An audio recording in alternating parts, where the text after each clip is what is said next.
స్కార్వీలో enrol అయిన 3 నెలల్లోనే రూ. 7,50,000 సంపాదించానండి.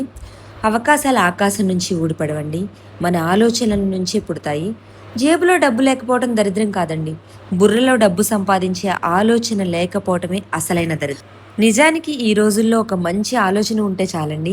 ఖాళీ జేబులతోనే సామ్రాజ్యాలను నిర్మించవచ్చు.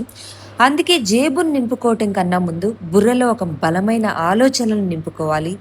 ఆ ఆలోచనే జీవితాంతం డబ్బుతో మన పాకెట్స్‌ని ఫిల్ చేస్తుంది. అలాంటి ఆలోచనే నాలో మొదలైందండి. అప్పుడే నేను ఈ డెసిషన్ తీసుకున్నాను. నాకొచ్చే ఇన్‌కమ్‌తో, నేను చదువుకున్న చదువుతో నా పాపకి మంచి ఫ్యూచర్ ఇవ్వలేను. నేను కన్న కలలన్నీ గూడా, డ్రీమ్స్ అన్నీ నేను ఫుల్‌ఫిల్ చేసుకోలేను. అప్పుడే మొదలుపెట్టాను ఈ డిజిటల్ స్కిల్స్ నేర్చుకోవటం. అప్పటినుంచి ఇప్పటి వరకు కూడా డబ్బుకి కొదవలేదండి. నేను నా లైఫ్ చేంజ్ చేసుకున్నానండి. మీరు కూడా వన్ ఆఫ్ ద మెంబర్ అవ్వాలి అని అనుకుంటే హ్యాపీగా నాకు వాట్సాప్ చేసి కంప్లీట్ డీటెయిల్స్ తెలుసుకోండి. నేనైతే మిమ్మల్ని గైడ్ చేస్తాను.